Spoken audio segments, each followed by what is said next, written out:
Oi, pessoal, tudo bem? Esse aqui é o primeiro episódio do Roteiro em Debate. É uma série que eu vou fazer aqui com roteiristas, falando sobre filmes e analisando roteiros e o próprio filme.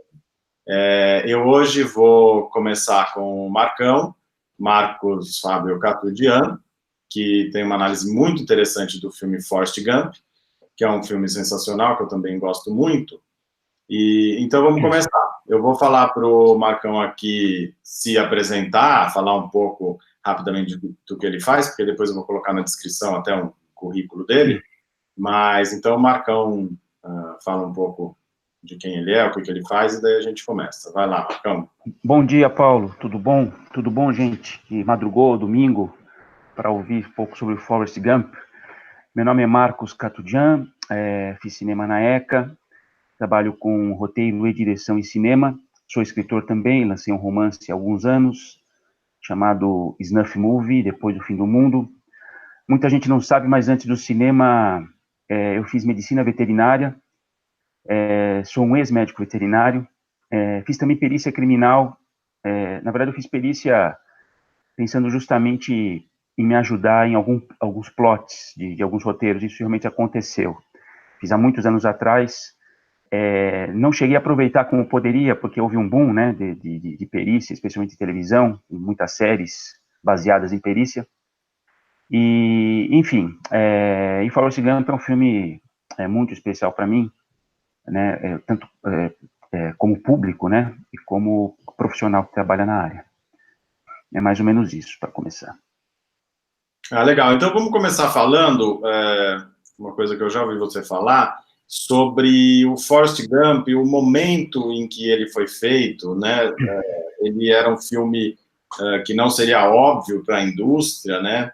Não seria um sucesso óbvio, era até um pouco perigoso. Então eu queria falar só dessas questões aí comerciais, um pouco primeiro da questão de produção e dos EMEX, depois a gente fala do roteirista. No cinema, como em tudo, quando a coisa já aconteceu, a gente não imagina que ela poderia ter sido muito diferente, né? Quer dizer, o Forrest Gump hoje, depois de ele ter sido feito, depois de ter tido o sucesso que ele teve, a gente não imagina o risco que para uma produtora, para uma major americana, ter apostado num projeto desse, né?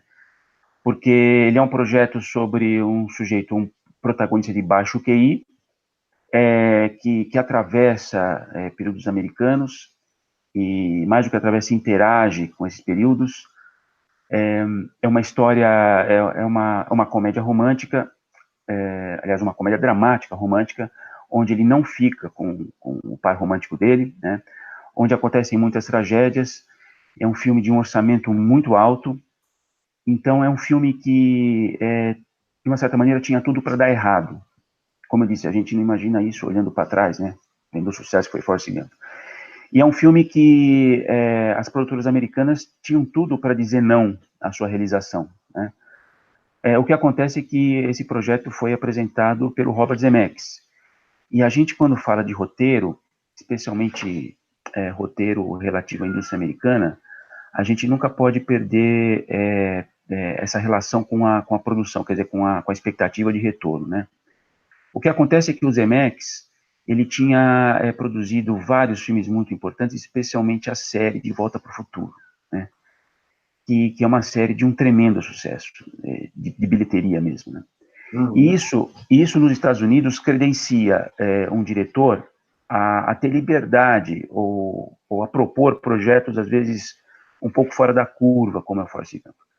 E é nesse embalo, e também, é claro, o projeto tinha, além do currículo do Zemeckis, o Tom Hanks, que tinha conseguido o Oscar 1 ou 2 anos antes, pelo Filadélfia, e a própria Sally Field também, né, que ganhou o Oscar alguns anos antes com Norma Ray, né?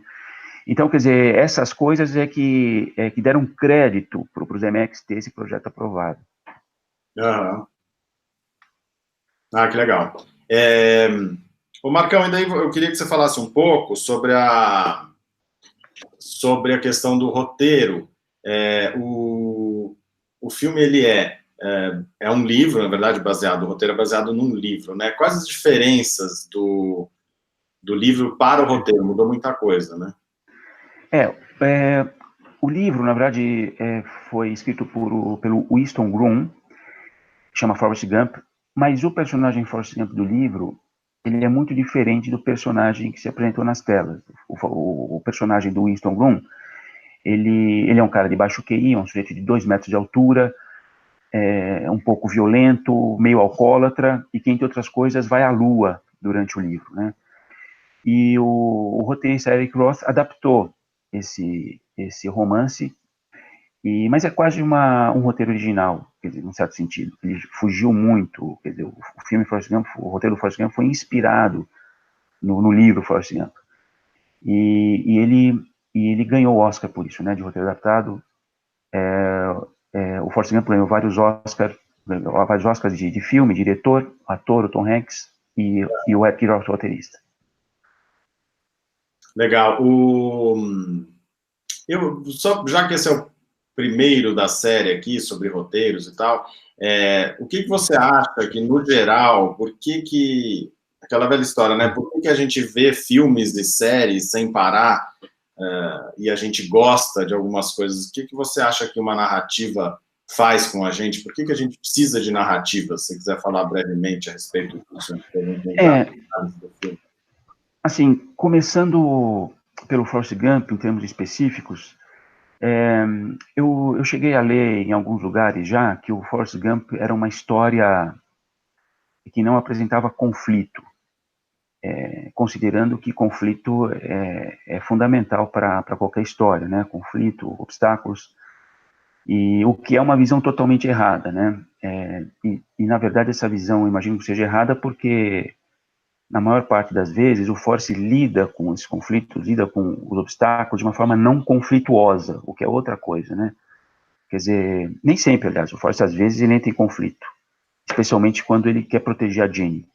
Mas a ideia geral é que o Forrest não é um cara que entra em conflitos, mas não é por isso que o filme deixa de ter conflito, né? Tem muitos conflitos, muitos obstáculos. E mais do que obstáculos, e isso talvez seja até mais importante do que os próprios obstáculos e os próprios conflitos, existe muita antecipação, né? É isso que engaja as pessoas numa história, né? Antecipação. E também é gerar emoção. Essas duas coisas são fundamentais para você entreter o público, né? E é claro, falando um pouco mais de cinema de entretenimento. No caso do Forrest, existe uma rápida identificação da gente com o Forrest. Por quê? Porque o Forrest, ele é apresentado desde a infância como um sujeito, vamos dizer, não equipado para lidar com o mundo do jeito que ele é, né? No caso do Forrest, ele tem baixo QI, né?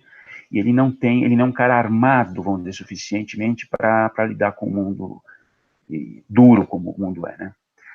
E isso a gente se identifica rapidamente com isso, porque cada um de nós, em diferentes medidas, nos falta equipamento para lidar com esse mundo, né? Esse mundo duríssimo.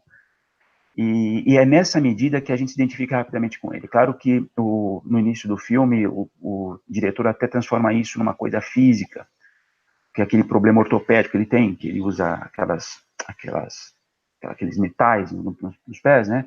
Quer dizer, ele transforma essa falta de equipamento numa coisa física, inclusive, então a identificação passa a ser muito forte. E ele tem que lidar com o mundo sem esse armamento, né, que a gente desenvolve. E toda a antecipação do filme surge da pergunta, cara, como é que esse sujeito vai lidar com essa questão agora da maneira que ele é, ou seja, desequipado. E aí ele vai, enfim, lidando de uma forma muito peculiar. Então o filme, ele gruda realmente por causa dessa identificação, uma coisa que todo mundo tem em alguma medida, né? Essa falta de equipamento, a gente, em vários níveis, né? Quer dizer, não em termos de QI, claro, muitas vezes, mas a gente em vários níveis se sente despreparado para lidar com o mundo. E o Forrest é o despreparado por excelência. É isso. Você sabe o que é causado? Que quando a gente estava lá no curso, né, que a gente vai falar daqui a pouco, eu fui e eu não tinha, porque às vezes você vê um filme, você já vê aquela estrutura toda e, de uma certa maneira, a análise vem, né?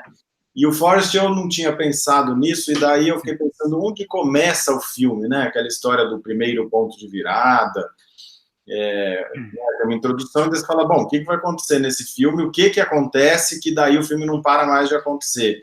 E daí pensando, eu acho que a hora que ele tá lá com as pernas, ele anda muito mal, porque ele tá com aquelas pernas lá, aquele equipamento nas pernas, e quando a Jenny fala para ele, corre, né? Porque ele está sendo ameaçado. E daí ele começa a correr, aquilo, de uma certa maneira, sai voando, né? Até muito bem feito. E daí ele não para mais de correr, né? Então acho que ali começa o filme, que você sabe que ele vai do jeito dele correr, né? Ele vai correr a vida inteira, fazer coisas a vida inteira, e que daí tem a história da pena do começo, que é que, na verdade, a gente é levado, né? E você também tem que saber, na verdade, você tem que saber se deixar levar, mas o que a pena quer dizer é assim, ela é levada ao sabor dos ventos, como a nossa vida, de uma certa maneira, né?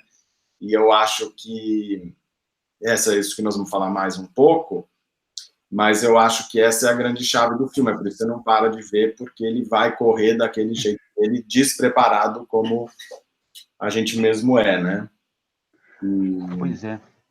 Eu até depois fiquei pensando sobre isso. Você tem o Forrest, tem os outros elementos no filme, né, que são importantes, a mãe, a Jenny, o tenente, e daí, de uma certa maneira, ele vai lidando com cada parte Eu sempre também, quando eu vou analisar um roteiro, eu acho que cada personagem são partes da personalidade, né, que você desmonta. Então tem a mãe, que é ela é quase uma mãe muito pura, né, que adora ele, que ama ele, que faz tudo, né, a mãe o feminino puro, né, e a Jenny acaba sendo um feminino mais poluído, né, um feminino mais complexo e a sombra do feminino de uma certa maneira, né, e eu vi também no Tenente Dan, lá tem aquele masculino que tem atitude, que quer fazer, que tem história, né?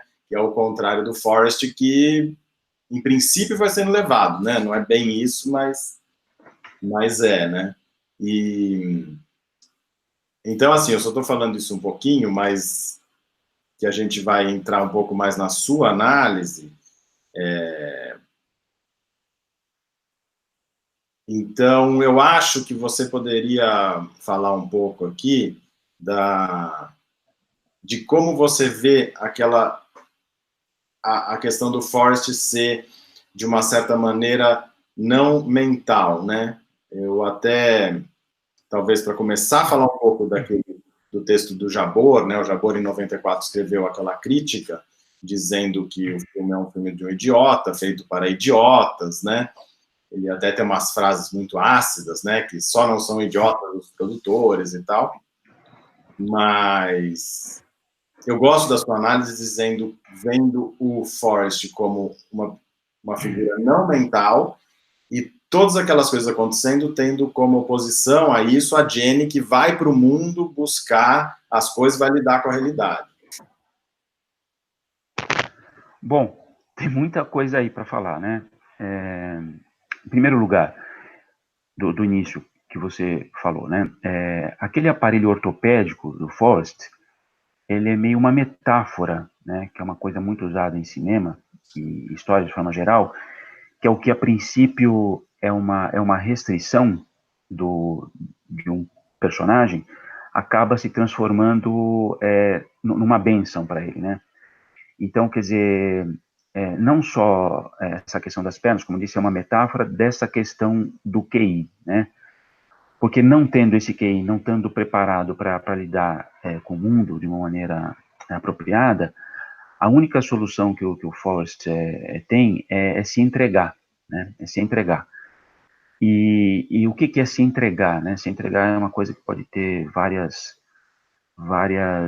visões, né? Quando eu falo se entregar, eu falo justamente da entrega da meditação, da entrega do Tantra, que é uma coisa, inclusive, difícil de descrever em palavras.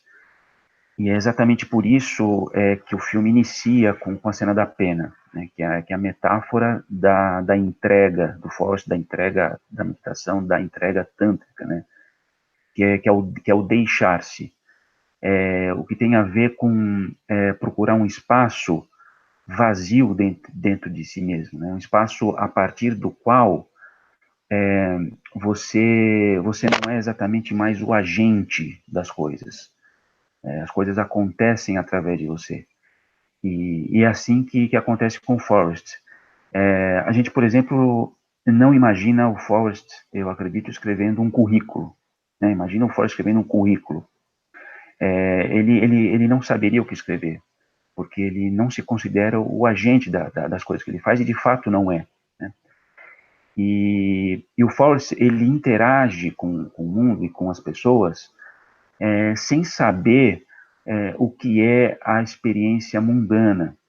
E quando eu falo experiência mundana, eu me refiro especificamente, basicamente, à experiência da mente, quer dizer, a forma como a mente enxerga o mundo, né? O que é a mente? A mente é uma estrutura que nos foi dada para garantir a nossa preservação, tanto em termos de indivíduo como de espécie, né? Então, a mente, ela é uma antecipadora de problemas. Ela é uma estrutura que faz a gente bolar estratégias, bolar ardis para lidar com a morte, né? Quer dizer, para evitar a morte.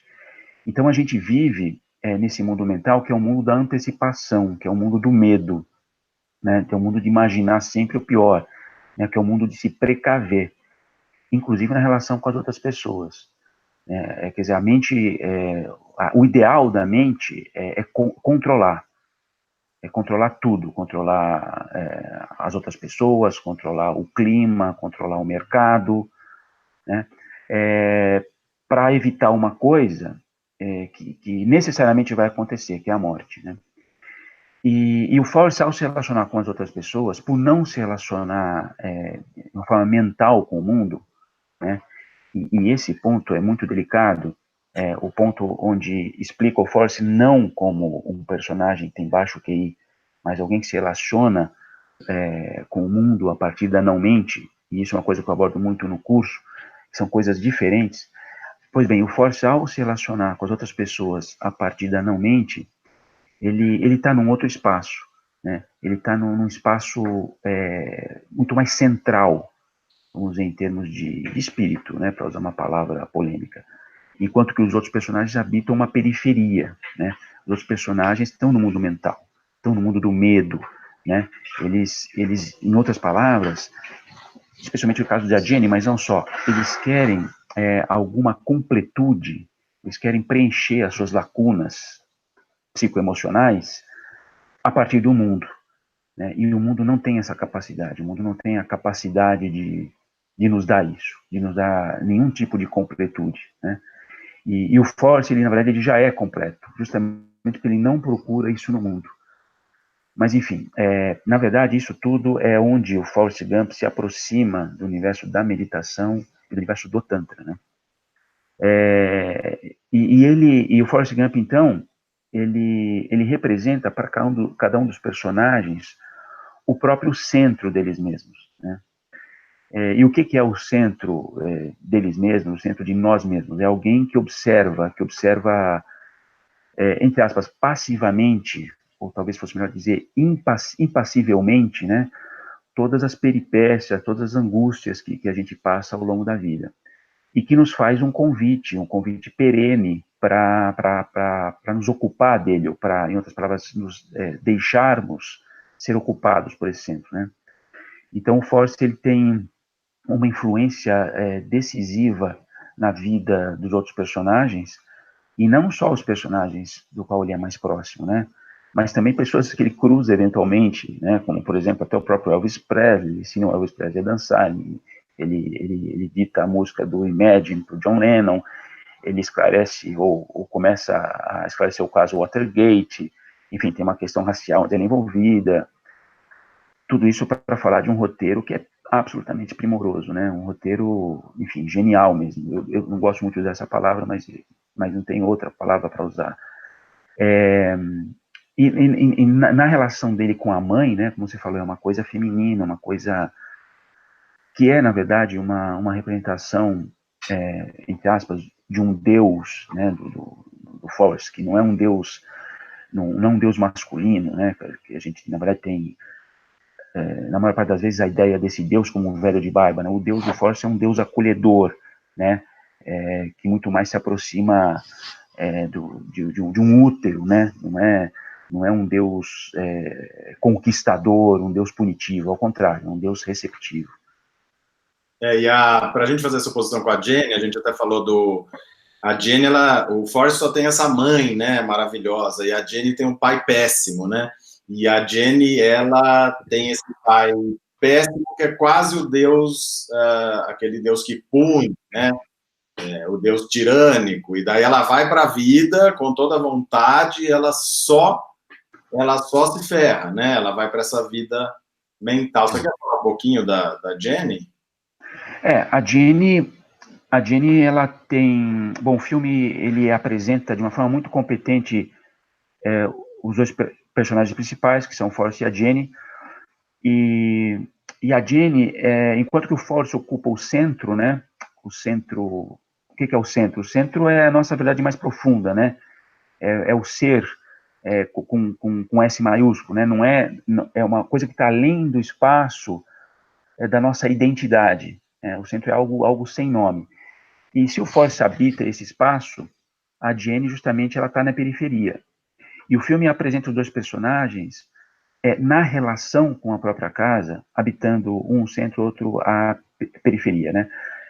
O Forrest, ele é apresentado dentro da casa dele, né, que é um lugar muito acolhedor, onde é meio uma hospedagem, né, uma hospedaria, onde muitas pessoas passam, pessoas diferentes, são todas bem recebidas, né, e o Forrest, ele é muito permeável a essas relações, porque ele é uma pessoa sem medo de interagir com o mundo.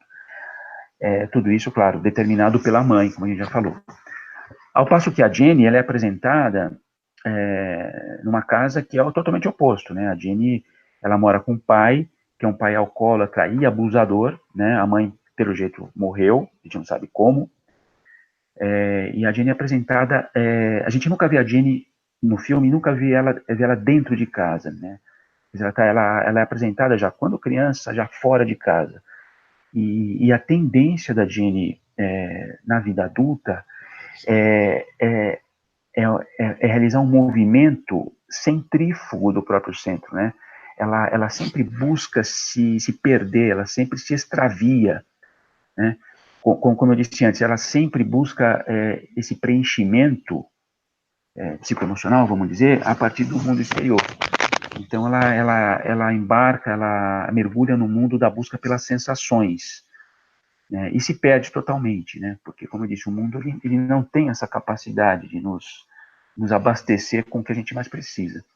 Então o filme é o Forrest perseguindo a Jenny, que é o maior objetivo dele, né, e a Jenny se afastando do Forrest como quem se afasta do próprio centro. A Jenny foge do Forrest como fugia do próprio interior da sua casa, como fugia do seu próprio centro, como eu disse. Até que o filme caminha, né, a história da Jenny, que é muito bonita, caminha para essa rendição, né, para essa entrega, que é uma entrega tântrica mesmo, né, do deixar-se. Né? Então, ao final do filme, ele inverte esse movimento. E ela passa a buscar o Forrest. E eles se casam, inclusive. Né? Esse casamento é um casamento muito bonito, que é mais do que o casamento de um homem com uma mulher. Né? É o casamento da Jenny com o seu próprio centro. Né? E isso... Ela morre, né? E ele tem um filho, tem uma certa fusão lá, né? Então, e a morte vamos dizer, o ápice do encontro da Jenny com o seu próprio centro, né? Porque o que acontece na morte? Na morte, a identidade é dissolvida, né? O nosso nome, né? Enfim, a nossa história, ela passa a ser superada, né? Então, a morte é um momento climático para Jenny. E o filme trata de maneiras muito bacanas, muito interessantes, poéticas e muito criativas, esse encontro dela, né? Antes, você tocou na palavra história, daí nós vamos falar dos acontecimentos históricos, mas tem uma cena que eu gosto muito da Jenny, que é quando ela está tocando violão pelada, né? Na verdade, ela queria ser cantora e tal, o tempo todo aquele sonho, e a realização dela é patética, né? Ela tá, na verdade, num troço meio de striptease, tocando pelado, uma coisa ridícula, né? E é a falência do sonho dela, né? E eu acho que não sei se você quer falar alguma coisa disso, mas quem sabe a gente já faz esse link histórico aí para falar de toda a questão histórica que tem no filme. Mas diga se quer falar alguma coisa da Jenny a mais. Não, o que eu queria falar da Jenny, esse momento, né?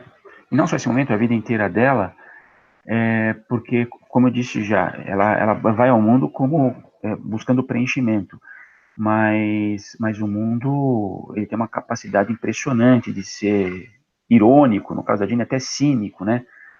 Porque o sonho da Jenny era ser uma cantora folk, né? Ao estilo de Janis Joplin, uma coisa assim. Ela cita uma outra cantora, Joan Baez, eu acho. Enfim. E aí, o que o destino faz com ela? O destino coloca ela numa boate de striptease, né? Nua, tocando violão.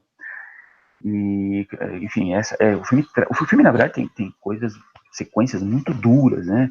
Que são tratadas de uma maneira um pouco mais suave. E o Forrest, ao ver aquilo, é interessante, como você falou, né, Paulo? O Forrest, ao ver aquilo, o que passa pela cabeça dele?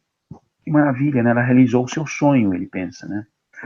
Porque o Forrest, ele enxerga tudo fora de contexto, né? E que contexto é esse? Por quem é dado esse contexto? Esse contexto é o contexto da mente, né? A forma como a mente enxerga o mundo, né? E o Forrest interage com todas as pessoas assim e com os eventos sociais e políticos da época também, né? E acaba até alterando muitos caminhos, né? Segundo o filme, ele acaba sendo determinante em muitas coisas históricas, né?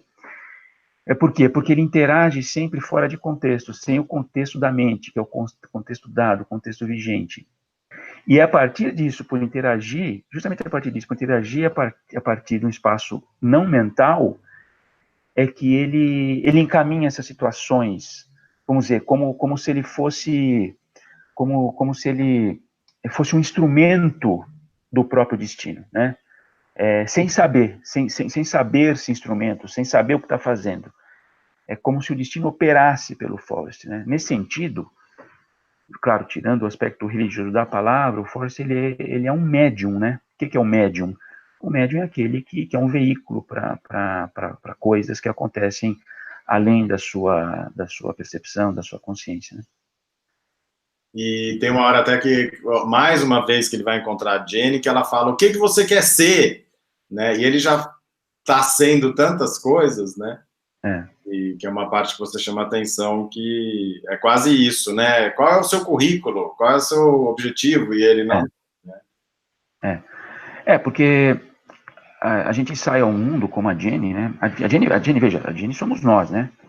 Nós não somos o Forrest. Ainda que a gente se identifique com o Forrest, na verdade, a nossa relação com o mundo é a relação da Jenny. A gente sai ao mundo buscando ser alguém, né? Em outras palavras, é buscando por aprovação, buscando por amor mesmo, né? E a Jenny sai querendo ser alguém. Ela quer ser uma cantora folk, quer ser uma nova Joan Baez. E ela pergunta para o Forrest, quem você quer ser? Né? E o Forrest responde, eu quero ser eu, coisa que eu já sou, né? Então, quer dizer, os dois estão falando de coisas diferentes. A Jenny está falando da periferia, né, do que se relaciona com o mundo a partir de uma identidade, de um nome, de uma história de vida, e o Forrest está falando do centro, né, de alguma coisa que já é e sempre foi, sobre a qual a identidade, sobre a qual o nosso nome, a nossa história se estabelece. Claro, quem está falando aqui de meditação o tempo todo, né? Estamos falando de meditação, que é justamente o espaço de busca desse centro. Agora, antes da gente falar das questões históricas, então, já que você falou da...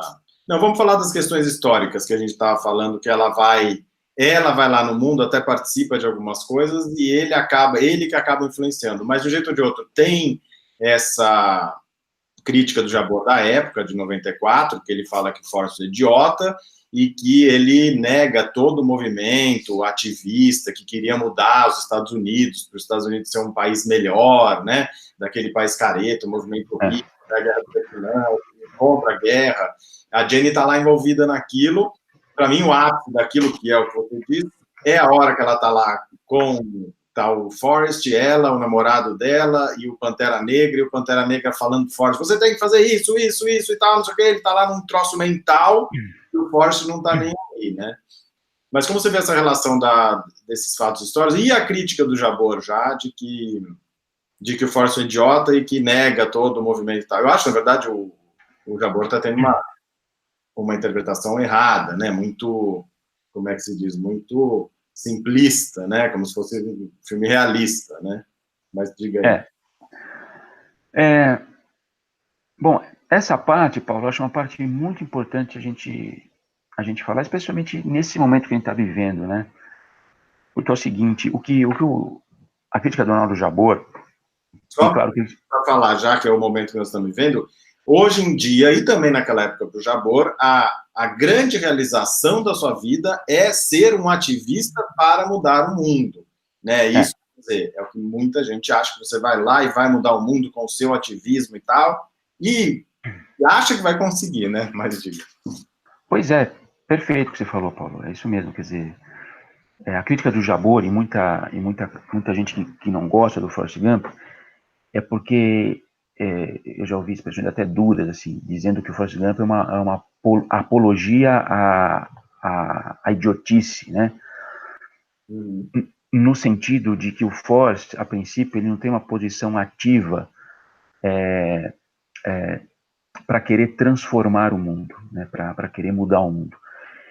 É claro que isso, sob um ponto de vista, não está errado, porque a gente deve realmente, eu imagino, né, nessa nossa passagem aqui, querer mudar o mundo, né? Quer dizer, o mundo é um lugar muito complicado, né? Um lugar de muitas dores. E querer mudar o mundo, antes de dizer que é o certo, é quase um movimento que deve ser natural nosso, né? Só que aí, Paulo, envolve uma contradição, envolve um paradoxo, e é isso que está nos faltando nos dias atuais, assim, de uma maneira que é absolutamente necessária. O paradoxo é que, por outro lado, o mundo ele é um lugar perfeito, né? O que eu quero dizer com isso? Eu não estou dizendo que o mundo é um lugar ótimo, mas o mundo é o lugar que é da única maneira que ele pode ser nesse exato momento, né? E essa é uma visão tântrica, né? E ao dizer que o mundo é um lugar perfeito, eu não estou dizendo que o mundo é um lugar bom, né? Mas estou dizendo que ele é da maneira que ele tem que ser. E nisso eu até entro numa frase búdica que reconhece ao mundo, que reconhece a vida como miséria, né? Eles têm uma palavra para definir isso, que é dukkha. A vida, o mundo é dukkha. Que é o que é dukkha? Dukkha é miséria, né? Dukkha enfim, dukkha é sofrimento. Então, assim, ao mesmo tempo que a gente deve mudar o mundo, e aí está o paradoxo, a gente tem que entender que o mundo ele é imutável, né? E, na verdade, isso se relaciona muito ao momento atual, à medida que a gente quer mudar o mundo, mas, na verdade, a gente meio não tem esse poder. E basicamente, por que a gente não tem esse poder? Porque a gente não é melhor do que o mundo, né? E a gente não é melhor do que o mundo, sintomaticamente, porque a gente está no mundo, né? E, em outras palavras, o esforço para mudar o mundo pode ser uma coisa extremamente perigosa, né?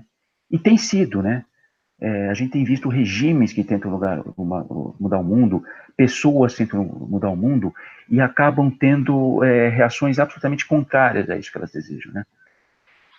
Então, esse anseio por mudar o mundo, é claro que ele é legítimo, voltando a dizer, é claro que ele é legítimo, claro que ele é necessário, mas, por outro lado, isso é paradoxal, e a gente precisa entender o paradoxo. A mente do ser humano não pode mais permanecer nessa coisa dual, nessa coisa polar, né? Ela tem que entender o paradoxo. Ao mesmo tempo que o mundo é um lugar que deve ser mudado, o mundo é um lugar imutável, e nós não temos o poder de mudar o mundo, né? E o que o Forrest faz? O Forrest ele se transforma através da sua aceitação, e uso o termo aceitação no sentido tântrico mesmo, através da sua entrega, e através do seu relacionamento com o mundo, através da não-mente, ele se transforma num canal de efetiva transformação do mundo, né? Especialmente para transformar o mundo, não é transformar a sociedade, né? Quer dizer, a sociedade, na verdade, não existe, o que existe são pessoas, né? Quer dizer, o Force, ele é uma figura extremamente transformadora, né? Mais do que qualquer ativista que ele tenha cruzado ao longo do filme, né? Ele transforma a vida, profundamente a vida de pessoas próximas, e tem uma atuação também, vamos dizer, social, vamos dizer, política, né? Sem saber-se, né, como um elemento de transformação.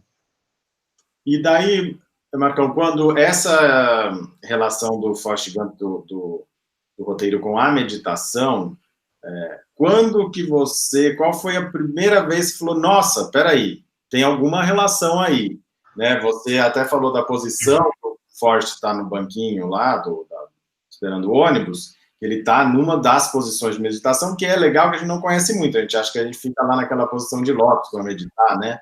Mas você pode meditar lá sentado com a mão em cima da perna, assim. Mas de qualquer jeito, qual foi a primeira vez que você viu essa relação e daí por onde você começou a desconectar?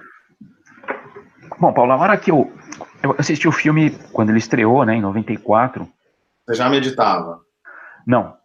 E eu me lembro que uma coisa que eu fazia muito, ainda faço quando posso, bom, a grande maioria das vezes que eu vou ao cinema é sozinho.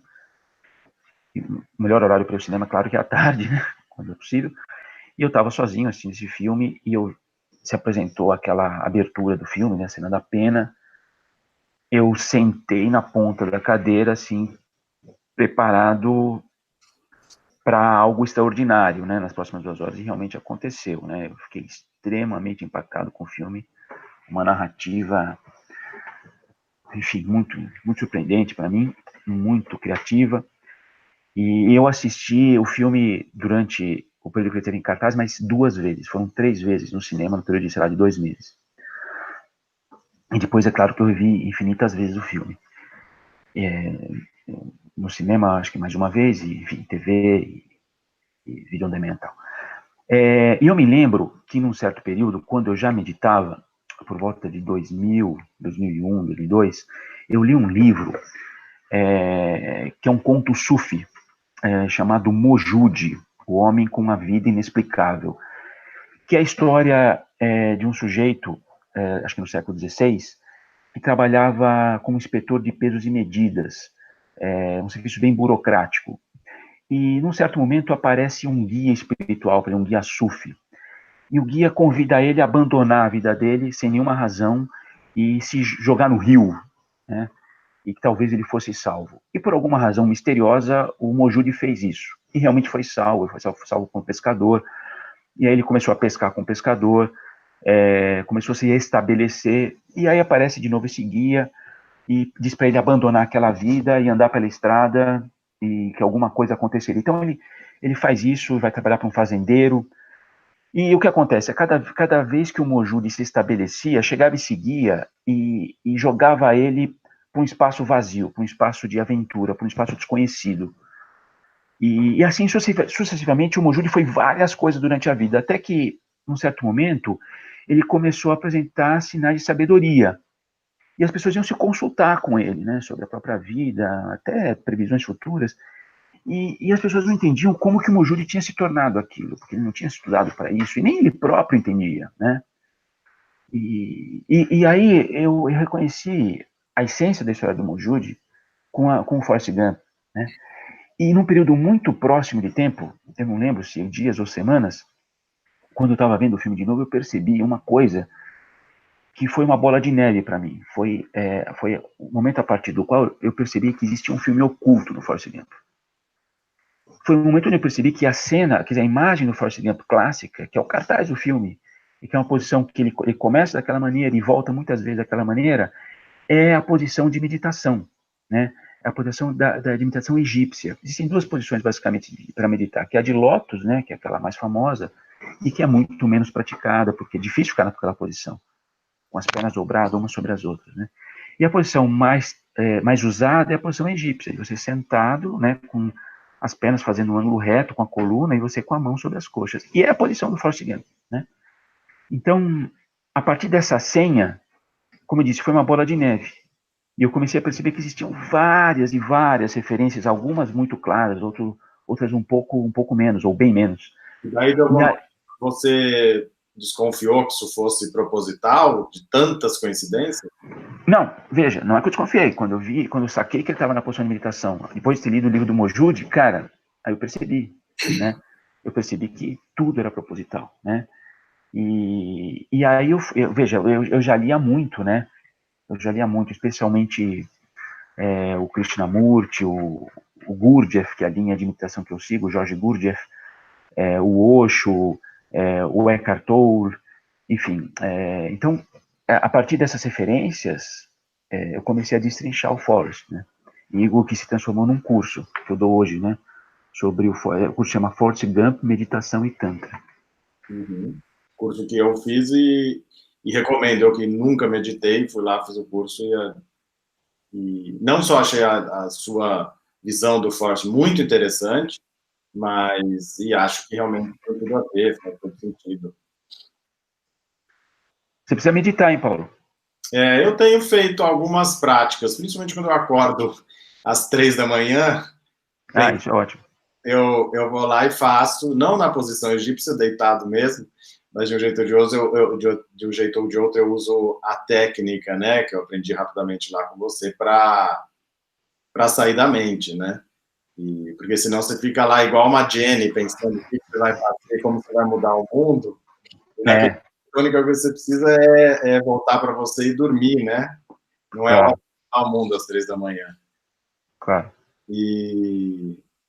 Ô, Marco, eu não sei se quer falar mais alguma coisa. Eu queria tocar um pouco no assunto, antes da gente terminar, do Tenant Dan, né? Que, para mim, na minha interpretação... Desculpa, Paulo, eu não ouvi. Do quê? O Tenente Dan. O Tenente Dan. Só falar um pouquinho dele, porque na minha interpretação rasteira que eu faço do mundo, o Tenant Dan é esse masculino aí, muito, né, fodão e tal, que é um elemento que a gente tem, todos nós temos, né, homens, mulheres e tal, que é um dos caras também que vai mudar o mundo, ele tem um objetivo cego, né, ele fala, eu quero morrer na guerra, né, e ele acaba virando uma certa referência. Como é que você acha, como é que você vê esse arco aí do Tenant Dan, ou o que ele tem a ver, o que ele é diferente da Jenny, como um dos personagens do lado mental, vamos dizer assim. Bom, o Tenente Dan, uma coisa que diz muito sobre ele é o fato de ele ser um militar, né? O que é um militar? O militar é o sujeito que exerce plenamente, ou tenta exercer plenamente a potência, né? A potência sobre o mundo, né? Quer dizer, o poder sobre o mundo. É aquele que se acredita capaz de moldar o mundo, né? De moldar o mundo da maneira que ele quer, né? Então existe toda uma arrogância no Tenente Dan no início do filme, né? Ele é o cara sabido e o cara que mais do que tudo também faz parte de uma estrutura, né? Uma estrutura nacionalista, no caso americana, né? E com a imagem muito relacionada à sua função no mundo, que é de militar, e também à família, porque ele é filho de militares, né? Então, quer dizer, é um cara totalmente ligado à mente, porque a mente ela se constrói através da nossa história. A nossa história tem como base o nosso nome, que é o nosso nome e sobrenome, né? E tem a nossa função no mundo. E aí o Tenente Dan, ele tem essa relação, essa questão, esse objetivo de morrer na guerra, né? E o que é morrer na guerra para o Tenente Dan? É ser digno dos seus antepassados, porque todos morreram na guerra, né? O pai dele morreu na guerra, o avô dele morreu na guerra, o bisavô dele morreu na guerra, e ele, para ser digno dos seus antepassados, ele tem que morrer na guerra. Mas, na verdade, isso é mais uma vingança contra esses antepassados que qualquer outra coisa, mas uma vingança travestida de virtudes, né? Como bravura, coragem, heroísmo, né? Só que o Tenente Dan, ele é desenraizado disso, a partir do momento que o Forrest salva ele da morte no Vietnã, né? Quando o Forrest salva ele da morte no Vietnã, e ele é mutilado, ele perde as pernas, ele perde a identificação total dele, né? Porque ele já não é mais da família dele, ele não é mais a família Taylor. Por que não é mais a família Taylor? Porque ele não morreu na guerra. Todo mundo da família Taylor morre na guerra, ele não é mais aquela família. Ele não é mais um militar, né? E ele... E ele o próprio... Inclusive, ele não pode ser mais militar, porque ele está sem perna, né? Então, e ele está sem perna, quer dizer, ele... Na gíria, né? Essa potência que ele exercia, ele não pode mais exercer, até porque a perna é o principal símbolo da potência, né? E mais do que tudo, além disso, ele, como os ex-combatentes do Vietnã foram tratados, né, como párias, né, como a volta deles para casa, a sociedade americana não queria olhar muito para eles, porque era um incômodo, né? Era um desconforto. Puta, que merda que nós fizemos, né? Então, assim, além de tudo, ele que se achava representante de um todo, de um contexto nacional, ele é colocado à margem, né? Então, em outras palavras, o mundo do Tenente Dan cai. Quando eu falo o mundo do Tenente Dan, eu falo a mente, né? A mente dele é totalmente perturbada, porque ele fica totalmente perdido, né? Porque aquela base onde ele se sentava rui totalmente. E aí o Force serve como esse médium mesmo, né? Que leva o Tenente Dan da periferia para o centro. Né? Então esse é o arco do Tenente Dan, como o arco de todas as pessoas com as quais o Force interage, né? Pessoas próximas. E só para parênteses, tem a cena que você comenta muito interessante, né? Que o Force está justamente lá na TV em Nova York, né? Ele está lá na TV e todo bonitão e tal, dando uma entrevista, famoso e tal. Quando ele sai pela porta dos fundos, está o Tenente Dan, cabeludo, sujo, nojento, né? E aí eles vão ainda comemorar ali o Natal. Ele tem aquelas mulheres que são péssimas ali, querendo beber, querendo zoar, né? Então é uma cena muito interessante ali desse encontro, né? Onde ele está realmente lá na periferia, no pior lugar, né? Não, exatamente o que você falou, Paulo. O Tenente Dan queria ser um herói de guerra, póstumo, né? Mas herói de guerra.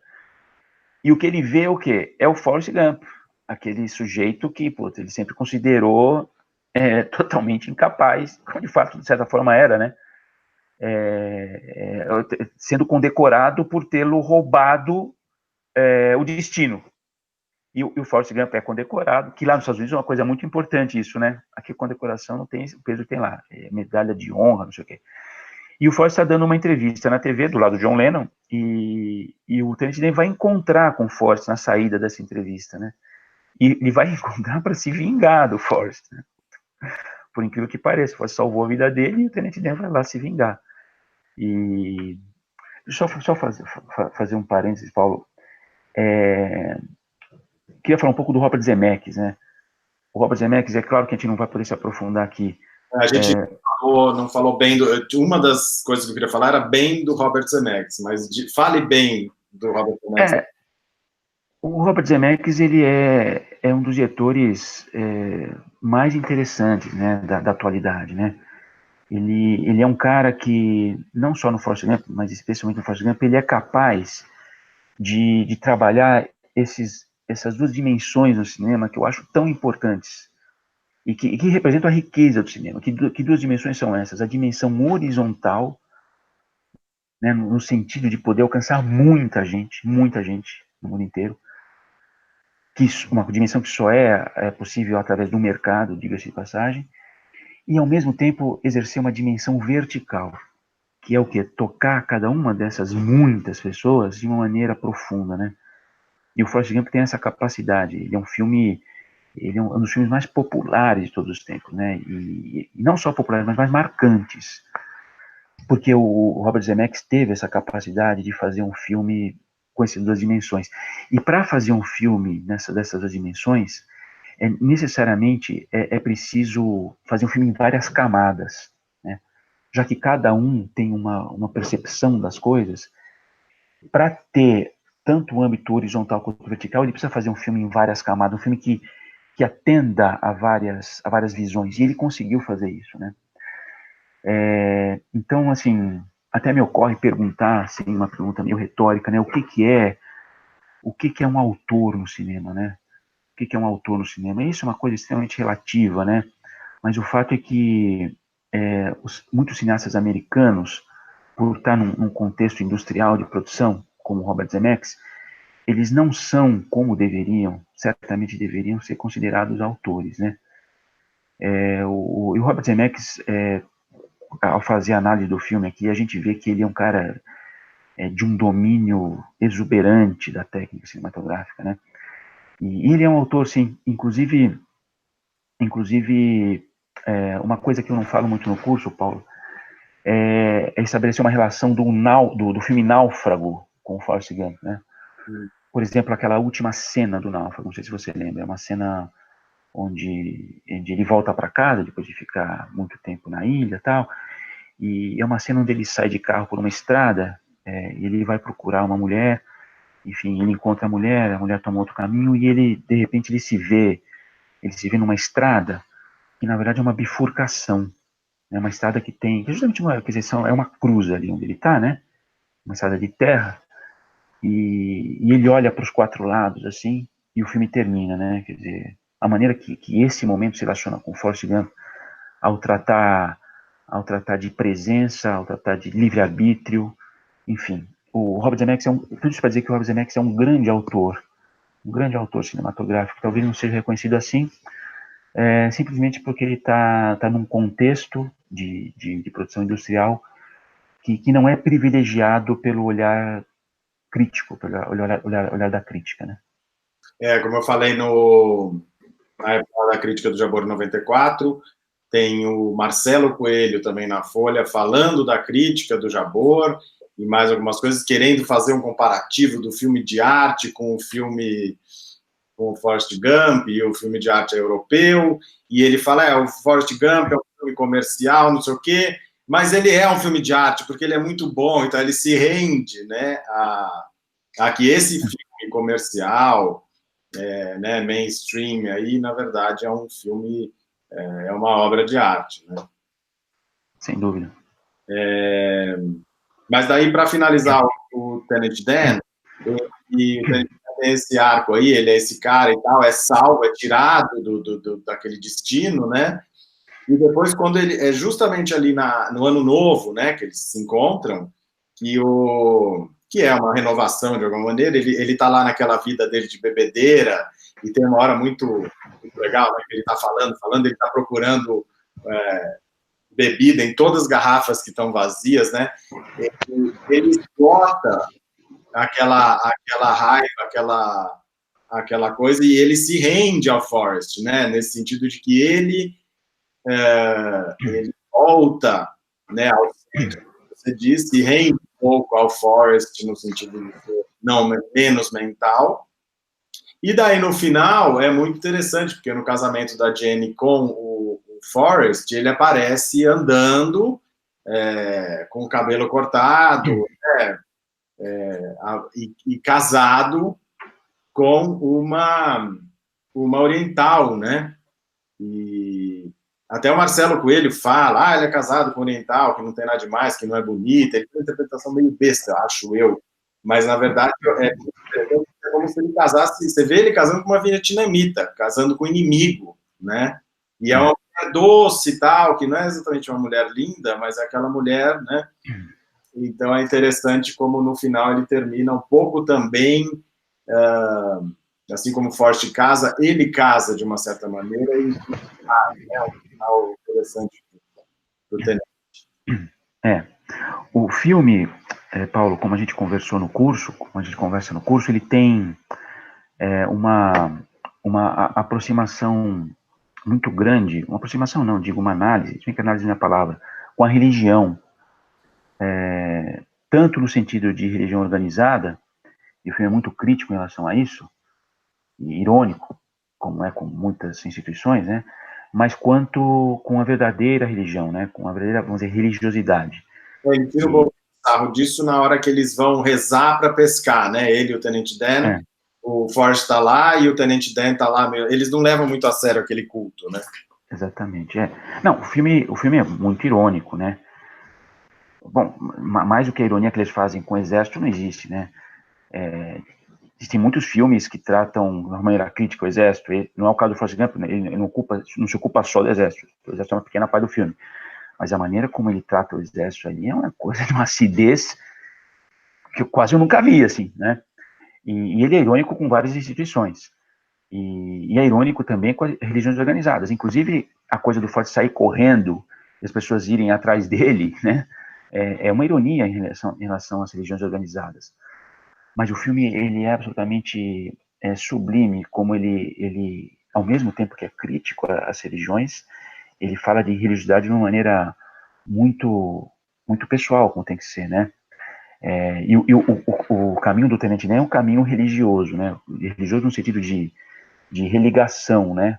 Com seu próprio centro, como a gente já falou, né? E o Tenente Dan, o arco Tenente Dan, como a gente já falou, é alguém que migra da periferia absoluta para o centro absoluto, né? E no centro absoluto existe uma mensagem crística, né, no filme.